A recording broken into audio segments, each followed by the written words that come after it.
São Bernardo, Graciliano Ramos, parte 4, 21.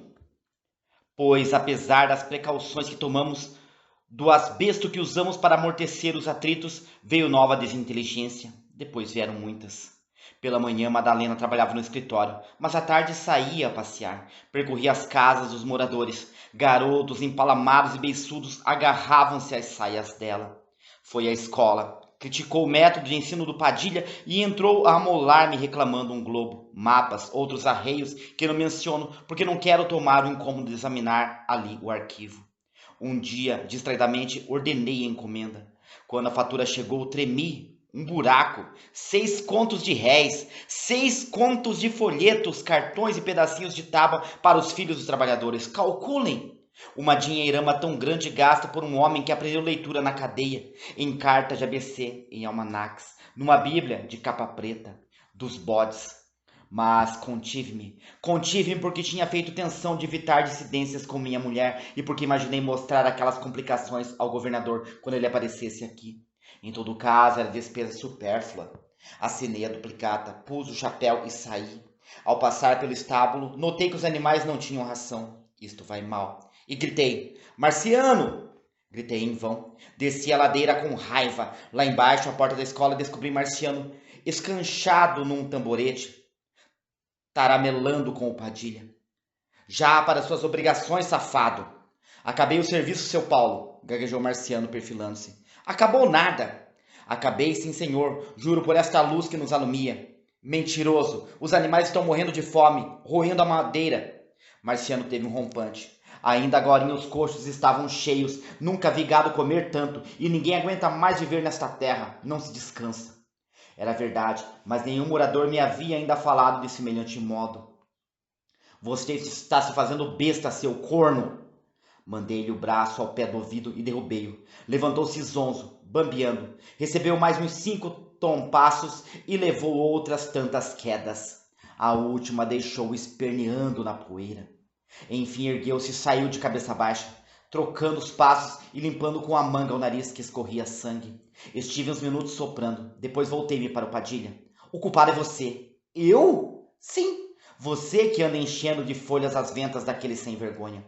Padilha defendeu-se pálido. Não anda enchendo nada não, seu Paulo. É injustiça. Ele veio de enxerido, acredite. Não chamei. Até disse, Marciano, é melhor que você vá dar comida aos bichos. Não escutou e ficou aí, lesando.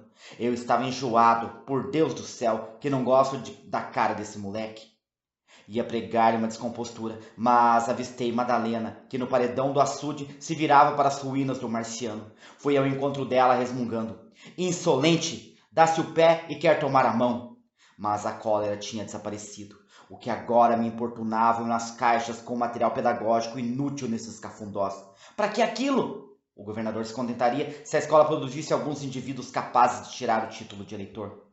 Tomando fresca, hein? Perguntei a Madalena, que tinha a vista presa no telhado escuro do estábulo. Não deu resposta. Pus-me a olhar o bebedouro dos animais, o leito vazio do riacho, além do sangradouro do açude, e longe, na encosta da serra, a pedreira, que era apenas uma nódoa alvacenta. A mata ia enegrecendo.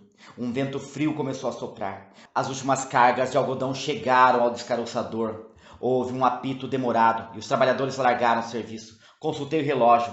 6 horas. É horrível, bradou Madalena. Como? Horrível, insistiu. Que é o seu procedimento? Que barbaridade, despropósito. Que diabo de história? Estaria tresvariando? Não, estava bem acordada, com os beiços contraídos, uma ruga entre as sobrancelhas. Não entendo, explique-se. Indignada, a voz trêmula. Como tem coragem de espancar uma criatura daquela forma? Ah, sim, por causa do Marciano. Pensei que fosse coisa séria, assustou-me. Naquele momento não supus que um caso tão insignificante pudesse provocar desavença entre pessoas razoáveis. Bater assim num homem, que horror! Julguei que ela se aborrecesse por outro motivo, pois aquilo era uma frivolidade. Ninharia, filha. Está você aí se afogando em pouca água. Essa gente faz o que se manda, mas não vai sem pancada. E Marciano não é propriamente um homem. Por quê? Eu sei lá, foi vontade de Deus. É um mulambo. Claro, você via humilhá-lo. Protesto, exclamei alterando-me. Quando conheci, já ele era molambo, provavelmente porque sempre foi tratado a pontapés. Qual nada, é molambo porque nasceu molambo. Madalena calou-se, deu as costas e começou a subir a ladeira. Acompanhei-a, embuchado. De repente voltou-se e com voz rouca, uma chama nos olhos azuis que estavam quase pretos. Mas é uma crueldade. Para que fez aquilo? Perdi os estribos. Fiz aquilo porque achei que devia fazer aquilo. E não estou habituado a justificar-me. Está ouvindo? Era o que faltava. Grande acontecimento. 3 ou 4 mochicões num cabra. Que diabo tem você com o marciano para estar tão parida por ele? 22. Dona Glória gostava de conversar com seu Ribeiro. Eram conversas intermináveis, em 2 tons. Ele falava alto e olhava de frente. Ela cochichava e olhava para os lados. Quando me via, calava-se. Compreendo perfeitamente essas mudanças. Fui trabalhador alugado e sei que, de ordinário, a gente miúda emprega as horas de folga, depreciando os que são mais graúdos. Ora, as horas de folga de Dona Glória eram quase todas. Dormia, almoçava, jantava, ceava, lia romances à sombra das laranjeiras e atenazava Maria das Dores, que endurecia com a colaboração dela. Queixava-se de tudo, dos ratos, dos sapos, das cobras da escuridão. Afetava na minha presença uma atitude de vítima. Não se cansava de gabar a cidade, fora de propósito. Passava parte dos dias no escritório. Seu Ribeiro tratava por excelentíssima senhora. Madalena era apenas excelentíssima. Julguei perceber, por certas palavras, gestos e silêncios, que ela ia ali deplorar a sorte da sobrinha. Estava sempre ao pé da carteira, amolando. Madalena batia no teclado da máquina. Seu Ribeiro escrevia com lentidão trêmula. Às vezes se aperreava procurando a régua, a borracha, o frasco de cola que se ausentavam, porque Dona Glória tinha o mau costume de mexer nos objetos e não os pôr nunca onde os encontrava. Eu me danava com essa desordem, fechava a cara, dava ordens secas rapidamente e saía para não estourar. Enfim, desabafei. Num dia 4, o balancete do mês passado não estava pronto. Por que foi esse atraso, seu Ribeiro? Doença? O velho esfregou as suíças, angustiado. Não, senhor, é que há uma diferença nas somas. Desde ontem procuro fazer a conferência, mas não posso. Por que, seu Ribeiro? E ele calado. Está bem. Põe um cartaz ali na porta proibindo a entrada das pessoas que não tiverem negócio. Aqui trabalha-se. Um cartaz com letras bem grandes. Todas as pessoas, ouviu? Sem exceção. Isso é comigo? Disse Dona Glória, esticando-se. Prepare logo o cartaz, seu Ribeiro. Perguntei se era comigo, tornou Dona Glória, diminuindo um pouco. Ora, minha senhora, é com toda a gente. Se eu digo que não há exceção, não há exceção. Vim falar com minha sobrinha, balbuciou Dona Glória, reduzindo-se ao seu volume ordinário. Sua sobrinha, enquanto estiver nessa sala, não recebe visitas. É um empregado como os outros. Eu não sabia. Pensei que não interrompesse. Pensou mal. Ninguém pode escrever, calcular e conversar ao mesmo tempo. Dona Glória saiu descrevendo um ângulo reto. Esgueirou-se da carteira até a parede e, beirando-a, alcançou a porta, que se abriu e fechou silenciosamente. Sentei-me e comecei a confrontar o diário com razão. Seu Ribeiro aprontou com o canivete e a régua um quadrado de papelão. Madalena levantou-se, cobriu a máquina, trouxe-me as cartas. Esperou que eu terminasse a leitura delas e retirou-se. Assinei as cartas e meti-as nos envelopes. Que é que Dona Glória vem fuxicar aqui, seu Ribeiro? Nada de importância, respondeu o guarda-livros. A senhora Dona Glória é um coração de ouro e versa diferentes temas com proficiência. Mas eu, para ser franco, não a tenho escutado com a devida atenção. Achei ridículo interrogar aquele homem grave sobre os mexericos de Dona Glória. Excelente senhora, afirmava seu Ribeiro, pautando a lápis o quadrado de papelão. Mais ou menos. Levantei-me. Cuidado com os intrusos. Perfeitamente, respondeu seu Ribeiro. No salão encontrei Madalena caída no sofá, acabrunhada, enxugou os olhos à pressa. Por que foi aquela brutalidade? Madalena estava prenhe, e eu pegava nela como em louça fina. Ultimamente dizia-me coisas desagradáveis que eu fingia não compreender. Via a barriga crescer-lhe, uma compensação. Sentei-me e para não desgostá-la. Foi realmente brutalidade, brutalidade necessária, mas enfim brutalidade. É uma peste recorrer a isso. E para que recorre? Chasqueou Madalena. Já você começa. Esses modos não, tenha paciência. Detesto picuinhas. Comigo é traz-as, nó cego. Subterfúgios não. Quem é que está com subterfúgios? Foi uma brutalidade necessária, desnecessária. Vê-se bem que você não gosta de minha tia. Eu? Nem gosto, nem desgosto. Pensei que ela quisesse alguma ocupação. A propósito, é bom você deixar a máquina. Aquilo é ruim para a barriga. Não se sente mal? Não. Em todo caso, uns meses antes e uns meses depois do parto tem férias. Obrigada. Como ia dizendo, julguei que sua tia quisesse trabalhar. Até uma vez dei a ela uns conselhos no trem. Espinhou-se. Vive aí com as mãos abanando, lendo bobagens. Não lhe quero mal por isso. Agora, o que não acho direito é empatar o serviço dos outros. Escute, Paulo, soluçou Madalena. Está enganado. Não tem razão. Garanto que não tem razão. Minha tia é uma criatura digna. Efetivamente, ela tem uma espécie de dignidade. Às vezes, mas a dignidade nela dura pouco. Madalena prosseguiu. Não conheço ninguém que trabalhe mais que Dona Glória. Ora, essa! Bradei com um espanto que me levantou do sofá. Vai sair? Pensando bem, creio que não foi o espanto que me levantou. Provavelmente foi o costume que eu tinha de me dirigir ao campo todos os dias pela manhã. É verdade que o meu espírito estava completamente afastado da lavoura, mas Dona Glória e Madalena já me haviam retardado quase uma hora, e o movimento que fiz correspondia a uma necessidade que se tornou clara quando me pus em pé. Vamos! Madalena acompanhou-me em caminho, falou desta forma. Você, pelo que me disse, principiou a vida muito pobre. Sei lá como principiei. Quando dei por mim, era guia de cego. Depois, vendi as cocadas da velha Margarida. Já lhe contei? Já, lutou muito. Mas acredito que Dona Glória tem desenvolvido mais atividade que você. Estou esperando. Que faz ela? Tomou conta de mim, sustentou-me e educou-me. Só? Acha pouco? É porque você não sabe o esforço que isso custou. Mais que o seu para obter São Bernardo. E o que é certo é que Dona Glória não me troca por São Bernardo. Vaidade. Professorinhas de primeiras letras, a escola normal fabricava as dúzias. Uma propriedade como São Bernardo era diferente. Não há comparação. Morávamos em casa de jogador de espada, disse Madalena. Havia 2 cadeiras. Se chegava a visita, a Dona Glória sentava-se num caixão de querosene. A saleta de jantar era o meu gabinete de estudo. A mesa tinha uma perna quebrada e encostava-se à parede. Trabalhei ali muitos anos. À noite baixava a luz do candeeiro, por economia. Dona Glória ia para a cozinha resmungar, chorar, lastimar-se. O hábito que ela tem de cochichar e caminhar nas pontas dos pés vem desse tempo. Dormíamos as 2 numa cama estreita. Se eu adoecia, Dona Glória passava a noite sentada. Quando não aguentava o sono, deitava-se no chão. Madalena calou-se. Impressionado com aquela pobreza, exclamei. Diabo! Vocês comeram uma cachorra insossa! Quem não adoecia era a Dona Glória, continuou Madalena. Eu saía para a escola e ela punha o chale. Ia cavar a vida. Tinha muitas profissões. Conhecia padres e fazia flores. Punha em ordem alfabética os assentamentos e batizados. Enfeitava altares. Conhecia desembargadores e copiava os acórdãos do tribunal. À noite vendia bilhetes no Floriano. E como o padeiro, nosso vizinho, era analfabeto, escriturava as contas dele num caderno de balcão. Está claro que, dedicando-se a tantas ocupações miúdas, era mal paga. Deve compreender, murmurei vagamente, olhando os dorsos vermelhos das novilhas mergulhadas no capim-gordura. Madalena interrompeu-me. E nos exames ainda tinha tempo de cabalar os examinadores. Deus e o mundo para eu não ser reprovada. Dona Glória é incansável. O que ela não pode é dedicar-se a um trabalho continuado. Consome-se em trabalhos incompletos. É por isso a inquietação em que vive. Aqui não há os bilhetes do cinema, os acórdãos do tribunal, os assentamentos de batizados, o caderno de contas do padeiro. Dona Glória vê máquinas e homens que funcionam como máquinas. Entretanto, Dona Glória procura ser útil. Vai à igreja, põe flores nos altares e limpa os vidros das imagens da sacristia.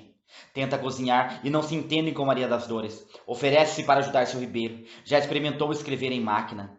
Um caminhão rodou em direção à serraria. Vinham da mata pancadas secas de machado. Carros de boi chiavam para os lados. Bom sucesso. Como tenho dito, não concordo com esse esbanjamento de energia. A gente deve habituar-se a fazer uma coisa só.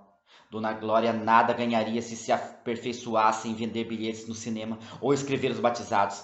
A paga seria sempre insignificante. Por que não se empregou em ofício mais rendoso? Difícil. Demais é necessário haver quem venda os bilhetes e copie os acórdãos. Calei-me e não senti nenhuma simpatia à pobre da Dona Glória.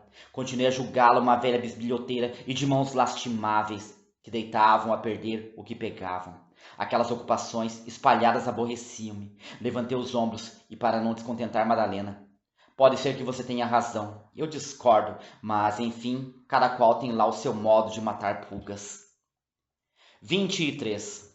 Era domingo de tarde e eu voltava do escaroçador e da serraria, onde tinha estado a arengar com um maquinista.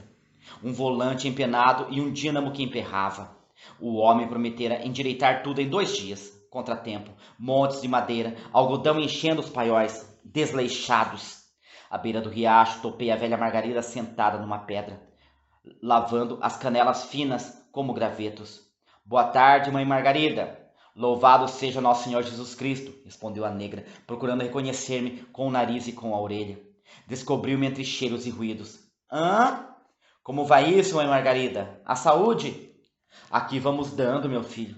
Melhor do que mereço, adeus, disse a velha, enxugando na saia de riscado os cambitos das pernas. Falta alguma coisa lá no rancho? Falta nada, tem tudo. A sinhá manda tudo. Um despotismo de luxo, lençóis, sapatos, tanta roupa. Para que isso?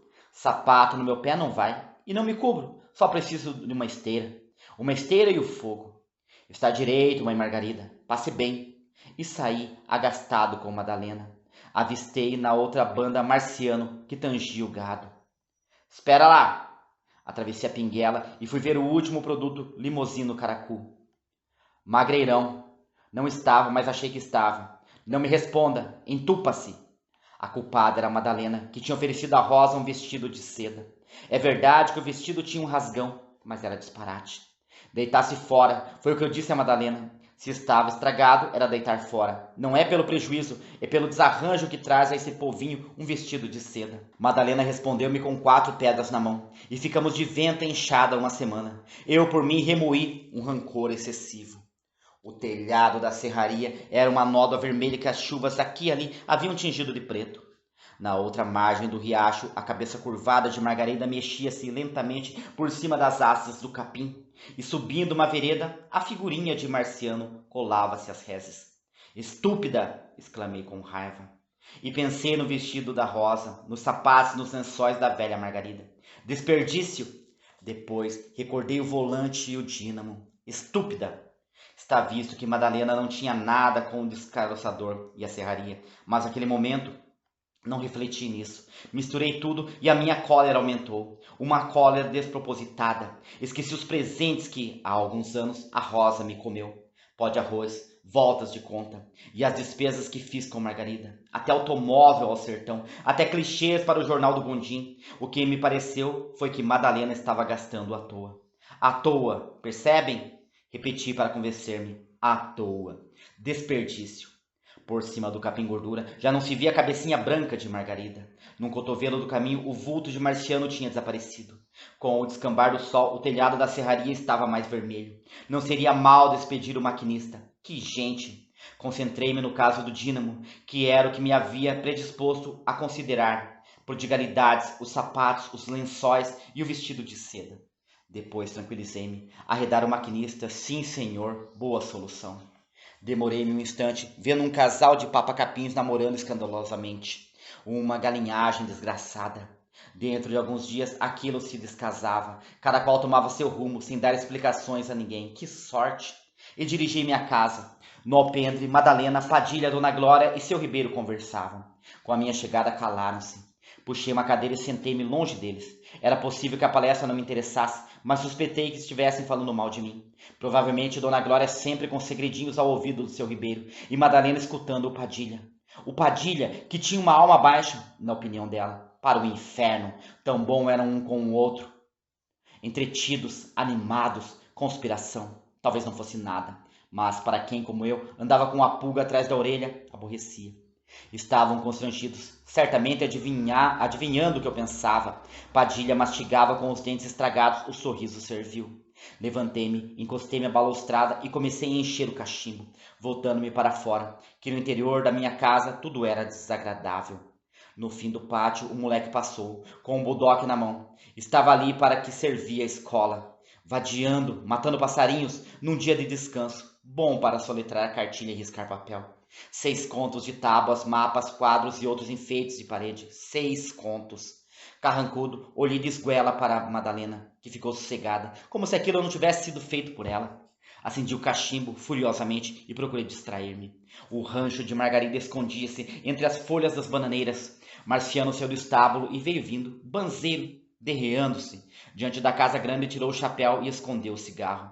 A pedreira lá em cima estava quase invisível, depois que o caminho para ela se tinha fechado. A prefeitura não queria mais comprar pedras. As construções na fazenda estavam terminadas e mestre Caetano, gemendo no catre, recebia todas as semanas um dinheirão de Madalena. Sim, senhor, uma panqueca, visitas, remédios de farmácias, galinhas. Não há nada como ser entrevado. Necessitava, é claro, mas se eu fosse sustentar os necessitados, arrasava-me. Além de tudo, vestido de seda para a Rosa, sapatos e lençóis para a Margarida, sem me consultar. Já viram um descaramento assim? Um abuso, um roubo, positivamente um roubo. Voltei a sentar-me. Madalena entrou a falar com o Padilha, mas não percebi o que diziam. O constrangimento foi desaparecendo. Padilha tinha os olhos baixos. Por que era que eu não punha o Padilha fora de casa? Aquele parasita que me levava 150 a 1.000 réis por mês. Com a tapiação da escola, e estava fuxicando, visivelmente fuxicando. Virei o rosto e descansei a vista no pátio, muito alvo, coberto de pedra miúda e areia. Andavam ali àquela hora pombos, como os diabos, voando baixo, passeando, emproados, beliscando o chão. Contei uns 50, perdi a conta e recomecei sem resultado. Eram bem 200. Recordei o tempo em que aquilo só tinha muçambês e lama.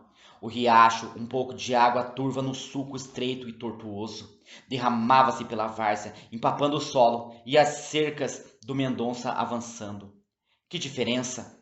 Senti desejo de levantar-me e exclamar: vejam isto! Estão dormindo? Acordem!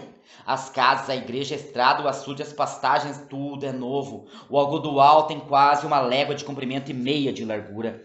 E a mata é uma riqueza. Cada pé de amarelo, cada cedro, olhem o descaroçador, a serraria. Pensam que isto nasceu assim, sem mais nem menos? Padilha continuava tagarelando com Madalena. Ergui os ombros. Para o inferno, para a casa da peste. Seu Ribeiro aprovava com gravidade as tolices de Dona Glória. Casimiro Lopes veio sentar-se num degrau da calçada, picando fumo com a faca de ponta e preparando um cigarro de palha. Deitava os olhos de cão ao prado, ao açude, à igreja, às plantações. Pobre do Casimiro Lopes. Ia me esquecendo dele. Calado, fiel, pau para toda obra. Era a única pessoa que me compreendia. Mandou-me um sorriso triste. Estirei o beiço, dizendo em silêncio: isto vai ruim, Casimiro. Casimiro Lopes arregaçou as ventas numa careta desgostosa. Os outros continuavam a zumbir. Sebo, uns insetos. Não valia a pena prestar atenção a semelhantes insignificâncias. Gente besta. Ergui-me bocejando. O que eu estava era cansado. O dia inteiro no campo, inquirindo, esmiuçando. Sentia as pernas bambas, cansado. A noite chegava, um pretume no interior da casa. Lembrei-me do dínamo encrencado. Mas esta, deixei o alpendre e entrei. Maria das Dores, acenda os candeeiros.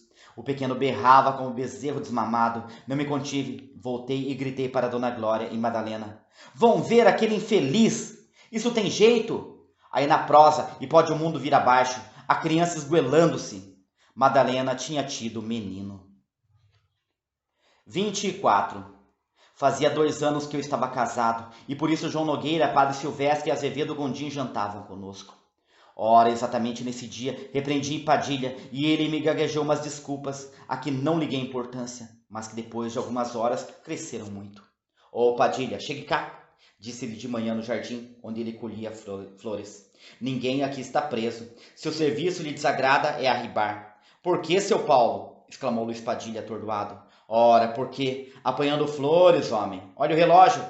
Foi a dona Madalena que mandou tirar umas rosas. Você é jardineiro? A dona Madalena não dá ordens. Você me anda gastando o tempo com falatórios. Isso não é comigo, defendeu-se Padilha. Queixe-se dela. A moça me pediu umas flores para enfeitar a mesa à tarde. Que é que eu havia de fazer? Havia de negar? E quando as conversas, seu Paulo compreende. Uma senhora instruída a meter-se nessas bibocas precisa uma senhora com quem possa entreter de vez em quando em palestras amenas e variadas. Achei graça e não prestei mais atenção a Padilha, que espetando os dedos nos espinhos, devastou uma roseira. Apressa e escapuliu-se. Palestras amenas. Mais tarde, no escritório, uma ideia indeterminada saltou-me na cabeça. Estive por lá um instante quebrando louça e deu fora.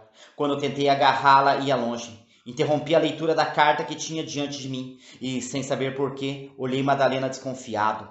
Estava de pé, encostada à carteira, mexia distraída as folhas do rasão e contemplava pela janela os paus d'arco distantes. Maquinalmente assinei o papel. Madalena estendeu-me outro, maquinalmente. Nisto a ideia voltou. Movia-se, porém, com tanta rapidez que não me foi possível distingui-la. Estremeci e pareceu-me que a cara de Madalena estava mudada, mas a impressão durou pouco. Embrenhei-me no trabalho e à tarde, quando os amigos desceram do automóvel, sentia-me perfeitamente tranquilo. Ora, sejam bem aparecidos. Como não eram de cerimônia, levei-os para o interior. Fui matar a sede do Gondim, que, quando chega a São Bernardo, exige conhaque. Durante o jantar, estiveram todos muito animados, e até eu, que ignoro os assuntos que eles debatiam, entrei na dança. Para começar, Azevedo Gondim, a quem o conhaque tinha tirado as peias da língua, elogiou a vida campestre. Isto é que é. Veja-se na cidade, ciscando no fundo dos quintais, se criava um peru deste tamanho. Que bicho fornido, benza ao Deus. Dona Glória deu um muxoxo e desviou a vista do centro da mesa, onde, acocorado na travessa, um peru recebia aqueles louvores despropositados. Padre Silvestre acompanhou o movimento de Dona Glória e deu com os olhos nos canteiros do jardim e nas alamedas do pomar. Realmente deve ser uma delícia viver nesse paraíso. Que beleza! Para quem vem de fora, atalhei. Aqui a gente se acostuma. Afinal, não cultivo isto como enfeite, é para vender. As flores também? Perguntou Azevedo Gondim. Tudo, flores, hortaliça, fruta. Está aí, exclamou o Padre Silvestre, balançando a cabecinha grisalha e enrugando a testa estreita. O que é ter senso? Se todos os brasileiros pensassem assim, não estaríamos presenciando tanta miséria. Política, Padre Silvestre, fez João Nogueira, sorrindo. Padre Silvestre arregalou os olhinhos baços. Por que não? O senhor há de confessar que estamos à beira de um abismo. Padre Silvestre é desorientado. Com uma freguesia trabalhosa, anda no mundo da lua, danadamente liberal. Padilha meteu o bedelho na conversa. Apoiado. Um abismo, repetiu Padre Silvestre. Que abismo? Perguntou Azevedo Gondim. O reverendo estudou uma resposta enérgica. Isso que se vê é a falência do regime, desonestidades, patifarias. Quais são os patifes? Inquiriu João Nogueira. Padre Silvestre estirou o beiço inferior e amoitou-se. As opiniões dele são as opiniões dos jornais. Como, porém, essas opiniões variam, Padre Silvestre, impossibilitado de admitir coisas contraditórias, lê apenas as folhas da oposição. Acredita nelas, mas experimenta às vezes dúvidas. Elas juram que os homens do governo são malandros, e ele conhece alguns respeitáveis. Isso prejudica as convicções que a letra impressa lhe dá, necessitando acomodar as suas observações com as afirmações alheias. Acha que os políticos individualmente são criaturas como as outras, mas em conjunto são os malfeitores. Ora essa, não me compete denunciar ninguém. Os fatos são os fatos, observe. É bom apontar, insistiu João Nogueira. Para quê? A facção dominante está caindo de podre. O país naufraga, seu doutor. É o que lhe digo, o país naufraga. Passei-lhe uma garrafa e informei-me. Que foi que lhe aconteceu para o senhor ter essas ideias? Desgostos? Cara, no meu fraco entender, a gente só fala assim quando a receita não cobre a despesa. Suponho que os seus negócios vão bem. Não se trata de mim, são as finanças do Estado que vão mal. As finanças e o resto. Mas não se iludam, há de haver uma revolução. Era o que faltava. Escangalhava-se esta gangorra. Por quê? Perguntou Madalena. Você também é revolucionária? Exclamei com mau modo. Estou apenas perguntando por quê. Ora, por quê? Porque o crédito se sumia, o câmbio baixava, a mercadoria estrangeira ficava pela hora da morte, sem falar na atrapalhação política. Seria magnífico, interrompeu Madalena. Depois se endireitava tudo. Com certeza, apoiou Luiz Padilha. Vocês sabem o que estão dizendo? O que admira é Padre Silvestre desejar a revolução, disse Nogueira. Que vantagem lhe traria ela? Nenhuma, respondeu o vigário. A mim não traria vantagem, mas a coletividade ganharia muito.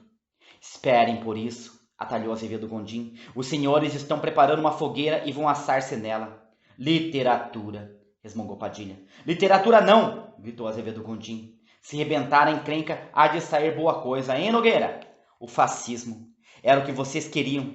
Teremos o comunismo. Dona Glória benzeu-se e seu Ribeiro opinou. Deus nos livre. Tem medo, seu Ribeiro? Perguntou Madalena sorrindo. Já vi muitas transformações, excelentíssima, e todas ruins. Nada disso, asseverou o Padre Silvestre. Essas doutrinas exóticas não se adaptam entre nós. O comunismo é a miséria, a desorganização da sociedade, a fome. Seu Ribeiro passou os dedos pela careca lustrosa. No tempo de Dom Pedro corria pouco dinheiro e quem possuía um conto de réis era rico. Mas havia fartura. A abóbora apodrecia na roça. Mamona, caroço de algodão não tinham valor. Com a proclamação da República, ficaram custando os olhos da cara. Por isso eu digo que essas mudanças só servem para atrapalhar a vida. A estrada de ferro. Uma nação sem Deus, bradava Padre Silvestre, a Dona Glória. Fuzilaram os padres, não escapou um. E os soldados, bêbados, espatifavam os santos e dançavam em cima dos altares. Dona Glória gemia com as mãos no peito. Que horror! É possível? Nos altares? Espatifaram nada, interveio Padilha. Isso é propaganda contra-revolucionária. E o senhor trabalha para isso, Padre Silvestre? Exclamou Gondim. O vigário desculpou-se. Eu não, estou quieto no meu canto. Agora, achar que o governo é mau, eu acho. Que há urgências de reforma há. Quanto ao comunismo, lorota, não pega. Descansem. Entre nós não pega. O povo tem religião, o povo é católico. João Nogueira discordou. É o que ele não é. Ninguém conhece doutrina. Se um protestante canta hinos e prega o evangelho, os devotos das procissões vão escutá-lo. Outros pendem para o espiritismo. E a canalha acredita em feitiçaria e até adora árvores. Muitos entram no catolicismo como num hotel. Escolhem um prato com fastio e cruzam o talher. Os mais avançados são dispéticos. O senhor se engana, Padre Silvestre. Essa gente ouve missa, mas não é católica, e tanto se deixa levar para um lado como para outro. Padre Silvestre desnorteou-se. Nesse caso, mas João Nogueira tinha terminado e estava conversando comigo, em voz baixa, esculhambando o doutor Magalhães. Madalena falava com seu Ribeiro. Que é que o senhor perdia? Não sei, excelentíssima. Talvez perdesse. A mim só chegam desgraças. Enfim, tenho aqui um pedaço de pão. E se essa infelicidade viesse, nem isso me davam. Madalena procurava convencê-lo, mas não percebia o que dizia. De repente invadiu-me uma espécie de desconfiança. Já havia experimentado um sentimento assim, desagradável. Quando? João Nogueira aniquilava o Dr. Magalhães, Dona Glória cheia de comida e de calor, ia cerrando os olhos, já indiferente ao perigo que anunciavam. Seu Ribeiro, cabeçudo, não queria inovações, e Azevedo Gondim, vermelho, afirmava a Padre Silvestre. Não há. O Nogueira tem razão, não há. Conheço homens que defendem a religião nos jornais e nunca viram a Bíblia. Quando? No momento, esclareceu-se tudo. Tinha sido naquele mesmo dia, no escritório, enquanto Madalena me entregava as cartas para assinar. Sim, senhor, conluiada com o Padilha e tentando afastar os empregados sérios do bom caminho. Sim, senhor, comunista. Eu construindo e ela desmanchando. Levantamo-nos e fomos tomar café no salão. Sim, senhor, comunista. É a corrupção, a dissolução da família, teimava Padre Silvestre. Ninguém respondeu. Ignoro essas causas, naturalmente, mas desejei saber o que Madalena pensava a respeito delas. O vigário só fazia gritar. Qual seria a opinião de Madalena? Aí Padre Silvestre tem razão, concordou Gondim. A religião é um freio. Bobagem, disse Nogueira. Quem é cavalo para precisar de freio? Qual seria a religião de Madalena? Talvez nenhuma. Nunca me havia tratado disso. Monstruosidade. E repeti baixinho, lentamente e sem convicção. Monstruosidade. Materialista. Lembrei-me de ter ouvido Costa Brito falar em materialismo histórico.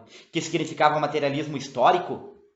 A verdade é que não me preocupo muito com o outro mundo. Admito Deus, pagador celeste dos meus trabalhadores, mal remunerados cá na terra. E admito o diabo, futuro carrasco do ladrão que me furtou uma vaca de raça. Tenho, portanto, um pouco de religião, embora julgue que, em parte, ela é dispensável no homem. Mas mulher sem religião é horrível. Comunista, materialista, bonito casamento, amizade com Padilha, aquele imbecil, palestras amenas e variadas, que haveria nas palestras? Reformas sociais ou coisa pior? Sei lá, mulher sem religião é capaz de tudo. Sem dúvida, respondi a um lenga-lenga que Padre Silvestre me infligia. Seu Ribeiro e Azevedo Gondim amolavam-se com pachorra. Dona Glória cochilava, Padilha fumava um canto, provavelmente.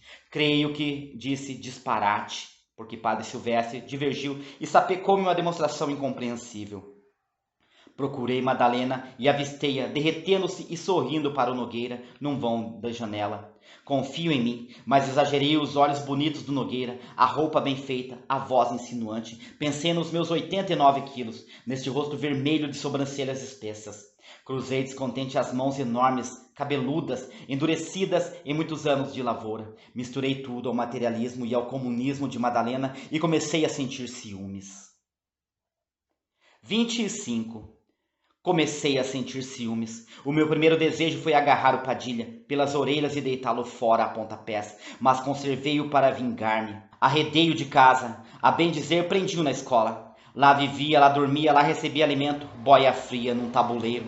Estive 4 meses sem lhe pagar o ordenado, e quando o vi sucumbindo magro, com o colarinho sujo, o cabelo crescido, pilheriei. Tenha paciência, logo você se desforra. Você é um apóstolo. Continua a escrever os contozinhos sobre o proletário. O infeliz defendia-se. Com as humilhações continuadas, limitava-se por fim a engolir em seco. Um dia chorou, pediu-me soluçando que lhe arranjasse uma colocação no fisco estadual. Impossível, Padilha. Espere o soviete. Você se colocará com facilidade na Guarda Vermelha. Quando isso acontecer, não se lembre de mim não, Padilha. Seja camarada. Na casa grande, que Tubarão e Casimiro Lopes guardavam, a vida era uma tristeza, um aborrecimento. Dona Glória passava as tardes debaixo das laranjeiras, empalhando-se com brochuras e folhetins. Madalena bordava e tinha o rosto coberto de sombras. Às vezes as sombras se adelgaçavam, e findo o trabalho, tudo convidava a gente às conversas moles, aos cochilos, ao embrutecimento. Uma aragem corria, vinham-me arrepios bons, desejo de espreguiçar-me. Via o monte que a fita vermelha da estrada contorna, a mata, o algodoal, a água parada do açude. Madalena soltava o bordado e enfiava os olhos na paisagem. Os olhos cresciam, lindos olhos. Sem nos mexermos, sentíamos que nos juntávamos cautelosamente, cada um receando magoar o outro. Sorrisos constrangidos e gestos vagos. Eu narrava o sertão, Madalena contava fatos da escola normal. Depois vinha o arrefecimento, infalível, a escola normal. Na opinião do Silveira, as normalistas pintam o bode, e o Silveira conhece a instrução pública nas pontas dos dedos. Até compõe regulamentos. As moças aprendem muito na escola normal. Não gosto de mulheres sabidas, chamam-se intelectuais e são horríveis. Tenho visto algumas que recitam versos no teatro, fazem conferências e conduzem o marido ou coisa que o valha. Falam bonito no palco, mas intimamente, com as cortinas cerradas, dizem: me auxilia muito bem. Nunca me disseram isso, mas disseram ao Nogueira. Imagino. Aparecem nas cidades do interior, sorrindo, vendendo folhetos, discursos, etc. Provavelmente empestaram as capitais horríveis. Madalena, propriamente, não era uma intelectual, mas descuidava-se da religião, lia os telegramas estrangeiros, e eu me retraía, murchava, requebrando-se para o Nogueira, ao pé da janela, sorrindo. Sorrindo exatamente como as outras, as que fazem conferências. Perigo. Quem se remexer para João Nogueira, estrepa-se. Bom advogado, negócios direitos, sim, sim, não, não. Mas no gênero mulher é uma rede, não deita água a pinto. E aquela conversa teria sido a primeira? Antes da minha bruta cabeçada, eles se entendiam, talvez namorassem. Quando, em casa do Dr. Magalhães, eu tinha encontrado Madalena, João Nogueira estava lá. Tapado, o Dr. Magalhães, tapadíssimo. Escutá-lo é pior que ouvir serrar madeira. Sou juiz, entende? Juiz. Levanto-me pela manhã. O Nogueira de olho duro, gramando aquilo, interesse. Começar a falar em política. Madalena levantara a cabeça curiosa e, com 2 anos de casada, num vão de janela, desmanchava-se toda para ele. Erguia-me, insultava-a mentalmente. Perua. Até com o Padilha. Como o diabo tinha ela coragem de se chegar a um lazeira como o Padilha? A questão social. Está aqui para a questão social. O que há é sem vergonheza. Depois, a colaboração no jornal do Gondim. Continuava a colaborar, pouco, mas continuava. O Gondim e ela tinham sido unha com carne. Lembram-se da tarde em que ele me deu parabéns, estupidamente? Familiaridade. E discutiam as pernas e os peitos dela. Eu tinha razão para confiar em semelhante mulher? Mulher intelectual. E a minha cara devia ser horrível, porque Madalena empalidecia e dava para tremer. Se eu soubesse. Soubesse o quê? Alá, marido que saiba nada. Era possível que os caboclos do eito estivessem mangando de mim. Até Marciano e a Rosa comentariam o caso na cama de noite. O Marciano conheceria as minhas relações com a Rosa? Não conhecia. Tive sempre o cuidado de mandá-lo à cidade às compras oportunamente. E talvez não quisesse conhecer. Também se podia admitir que fosse dotado de pouca penetração. Enfim, certeza. Certeza de verdade ninguém tem.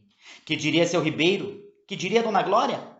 Afastava-me, lento, e ia ver o pequeno, que engatinhava pelos quartos, às quedas, abandonado. Acocorava-me e examinava-o. Era magro, tinha os cabelos louros como os da mãe, olhos agateados, os meus são escuros, nariz chato, de ordinário as crianças têm o nariz chato. Interrompia o exame, indeciso. Não havia sinais meus, também não havia os de outro homem. E o pequeno continuava a arrastar-se, caindo, chorando, feio com os pecados. As perninhas e os bracinhos eram finos que faziam dó. Gritava dia e noite, gritava como um condenado, e a ama vivia meio doida de sono. Às vezes ficava roxo de berrar, e receei que estivesse morrendo quando o padre Silvestre lhe molhou a cabeça na pia. Com a dentição encheu-se de tumores, cobriam-no de esparadrapos. Direitinho, uma resca hasteada. Ninguém se interessava por ele. Dona Glória lia. Madalena andava pelos cantos, com as pálpebras vermelhas e suspirando. Eu dizia comigo, se ela não quer bem ao filho. E o filho chorava, chorava continuadamente. Casimiro Lopes era a única pessoa que lhe tinha amizade. Levava-o para o alpendre e lá se punha a papaguear com ele, dizendo histórias de onças, cantando para embalar as cantigas do sertão. O menino trepava-lhe as costas, puxava-lhe a barba e ele cantava. Eu nasci de 7 meses, fui criado sem mamar, bebi leite de 100 vacas na porteira do curral. Boa alma, Casimiro Lopes. Nunca vi ninguém mais simples. Estou convencido de que não guarda a lembrança do mal que pratica. Toda a gente o julga uma fera. Exagero, a ferocidade aparece nele raramente. Não compreende nada, exprime-se mal e é crédulo como um selvagem. Continua.